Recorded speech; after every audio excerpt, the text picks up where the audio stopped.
Imagina que eres un subastador en Connecticut.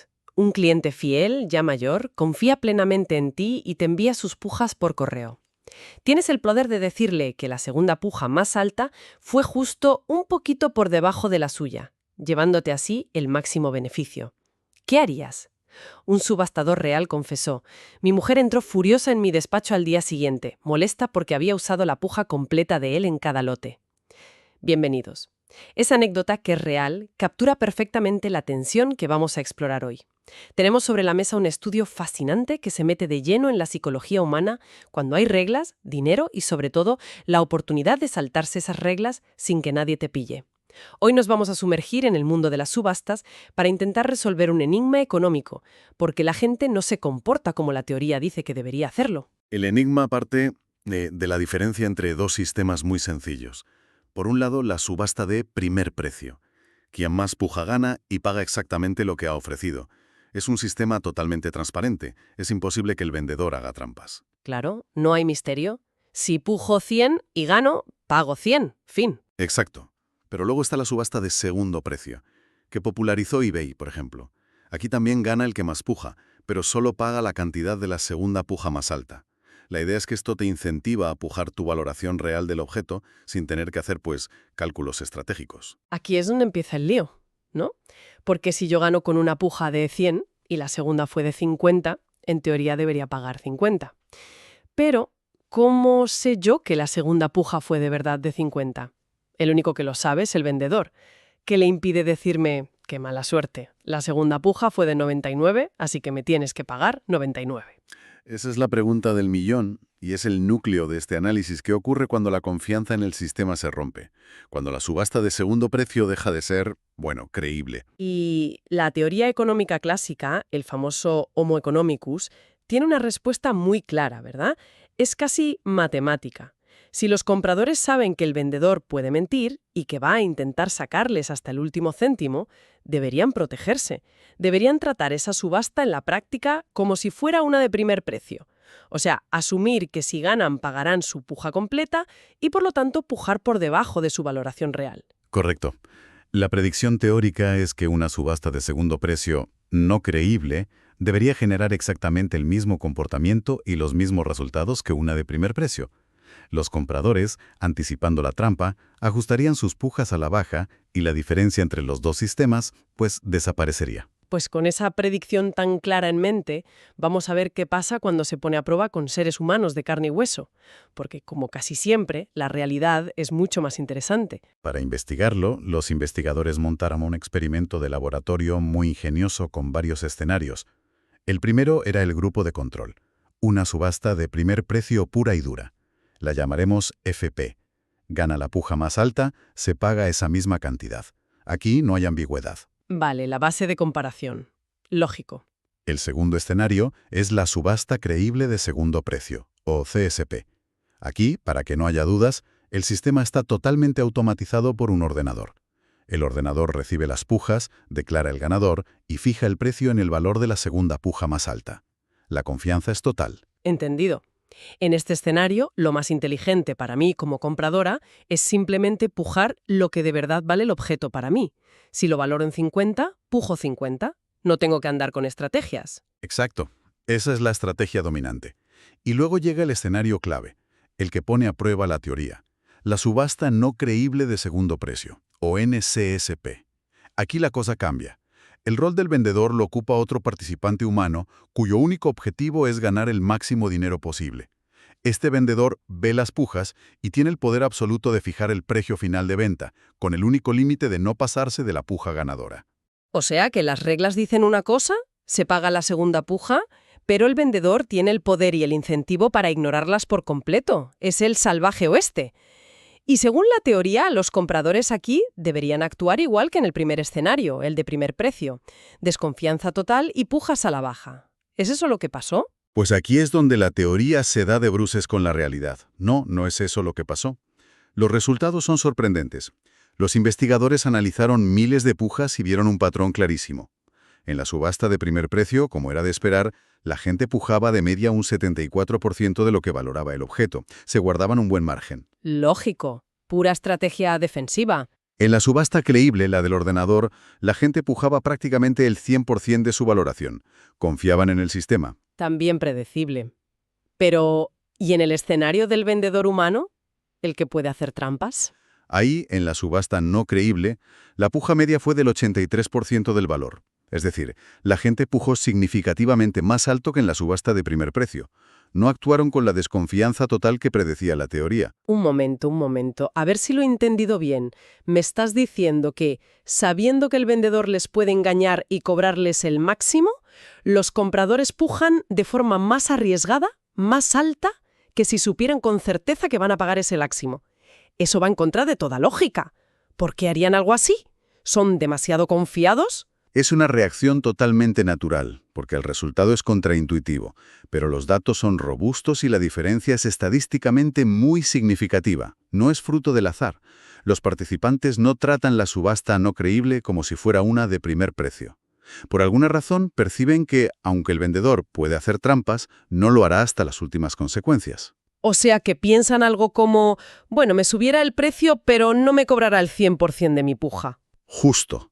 Es como si intuyeran un límite no escrito en el comportamiento del vendedor. Claro, porque si los compradores pujan de forma irracionalmente alta, es porque deben estar asumiendo que los vendedores también se comportarán de forma irracionalmente honesta. No tiene sentido que una parte de la ecuación se desvíe de la teoría y la otra no. Así que la pregunta es obvia. ¿Qué estaban haciendo los vendedores exactamente? ¿Se estaban portando bien? Esa es la siguiente pieza del puzzle. El foco se traslada a los vendedores. ¿Aprovecharon al máximo su poder para inflar el precio? Y la respuesta, de nuevo, es compleja. Lo hicieron, pero a medias. Y ese a medias es lo que lo cambia todo. ¿Cómo se puede medir eso de a medias? ¿No es una cosa de todo o nada? ¿O sigues la regla o no la sigas? Los investigadores crearon una métrica muy elegante para capturar ese matiz, el ratio de sobrecargo. Es un índice que va de 0 a 1. Ratio de sobrecargo. ¿Y eso qué mide? Mide cómo de agresivo es el vendedor. Si su ratio es 0, significa que es un santo. Ha respetado la regla y ha cobrado exactamente el precio de la segunda puja más alta. Vale. ¿Y si el ratio es 1? Si es 1, es el Homo economicus en estado puro, un depredador. Ha ignorado la regla y ha cobrado el máximo legal posible, la puja completa del ganador. Cualquier valor intermedio, por ejemplo 0,5, significa que ha inflado el precio, pero no hasta el límite. Me parece una herramienta genial para medir la maldad o la avaricia. Entonces, ¿cuáles fueron los resultados? ¿Qué arrojó ese malvadómetro? Los resultados son fascinantes. De los 48 participantes que hicieron de vendedores, solo 3 se portaron siempre bien. Solo 3 tuvieron un ratio de 0 en todas las rondas. La tentación de inflar el precio era real y casi todo el mundo sucumbió. O sea que la intuición de los compradores de que les iban a hacer trampas era correcta. La desconfianza estaba justificada. Totalmente. Pero aquí viene lo interesante. En el otro extremo tenías a 23 vendedores que inflaron el precio siempre, en todas las rondas. Uno podría pensar que estos son los depredadores puros. Sin embargo, su ratio de sobrecargo promedio no fue de 1, sino de 0,91. Espera, incluso los que siempre hacían trampas no se atrevían a llevarse hasta el último céntimo. Dejaban un pequeño 9% de margen. ¿Por qué? Si ya has decidido romper la regla, ¿por qué no hacerlo a fondo? Es una pregunta excelente. Y luego está el grupo más numeroso. 22 vendedores que lo hicieron a veces.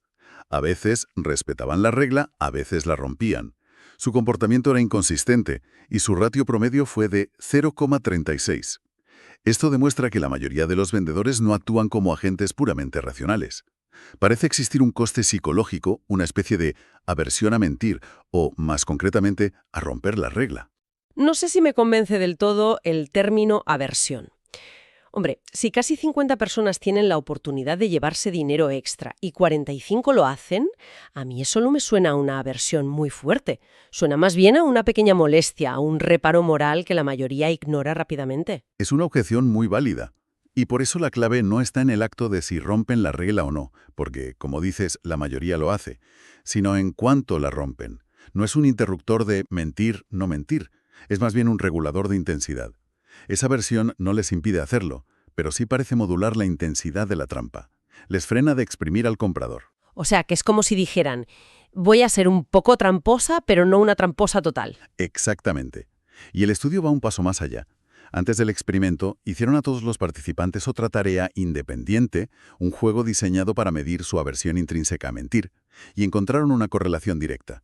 Los vendedores que en ese juego previo se mostraron más reacios a mentir, también fueron los que menos inflaron los precios en la subasta. Vale, eso sí que es una prueba potente. Refuerza la idea de que hay algo interno, una especie de ancla moral. Pero seamos abogadas del diablo por un momento. ¿De verdad es por la regla? ¿No podría ser simplemente altruismo o un sentido de la justicia? Quizás a los vendedores les daba pena dejar al comprador sin ningún beneficio. ¿Cómo podemos estar seguras de que el factor clave es la existencia de una norma escrita que se está violando? Esa es la pregunta crítica. Y los investigadores debieron de pensar lo mismo, porque diseñaron un último experimento, una verdadera jugada maestra, para aislar precisamente ese factor. Crearon un nuevo tratamiento, que llamaron la subasta sin reglas, o NR. Suena interesante. ¿En qué consistía? El funcionamiento era idéntico al de la subasta no creíble. 2 compradores, un vendedor humano que se lleva el dinero y que tiene el poder absoluto de elegir al ganador y fijar un precio. Todo era exactamente igual, salvo por un cambio sutil pero potentísimo en las instrucciones que se le daban al vendedor.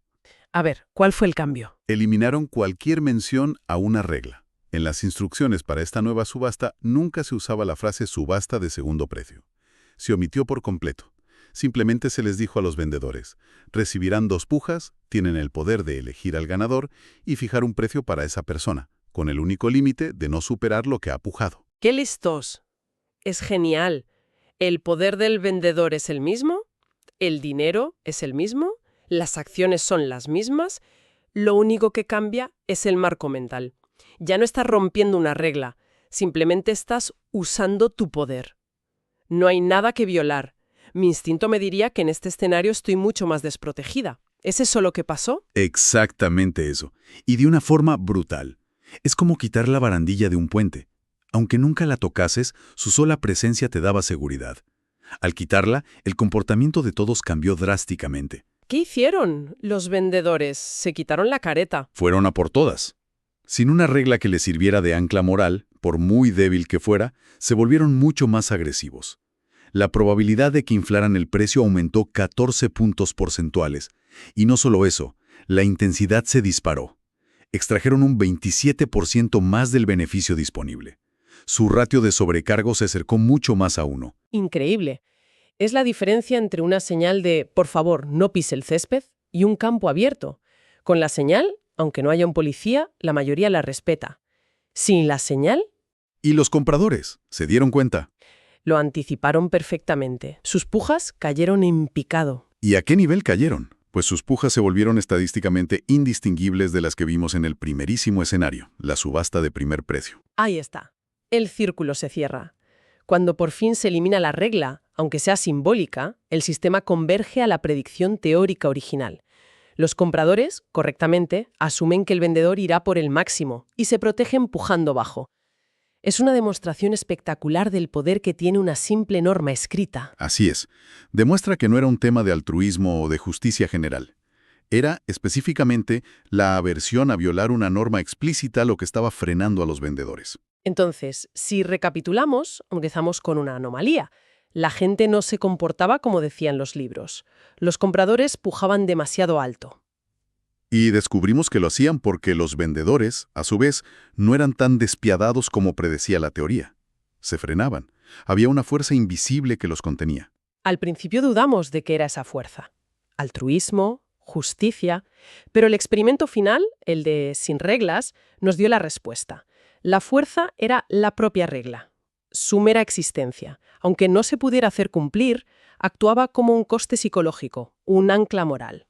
Exacto. Y esto nos deja con una lección muy importante sobre el diseño de mercados e instituciones. A veces pensamos que para que las reglas funcionen se necesitan castigos, policía, jueces. Pero este estudio demuestra que las reglas tienen un poder intrínseco.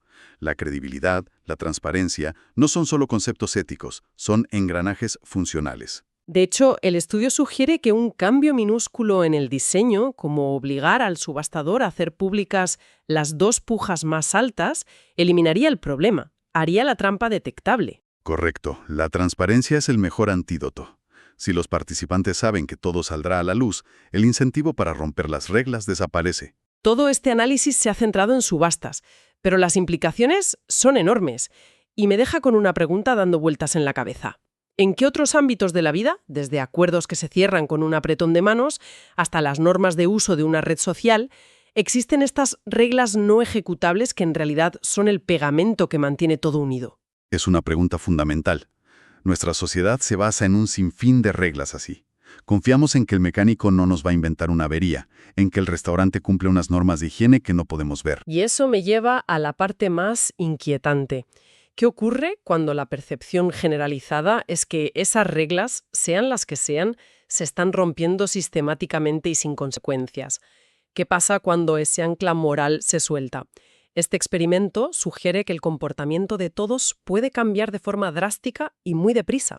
Sin duda, la erosión de esa confianza puede llevar a sistemas mucho más ineficientes y conflictivos, donde todo el mundo actúa a la defensiva, asumiendo lo peor de los demás. Gracias por acompañarnos en este análisis. Hasta la próxima.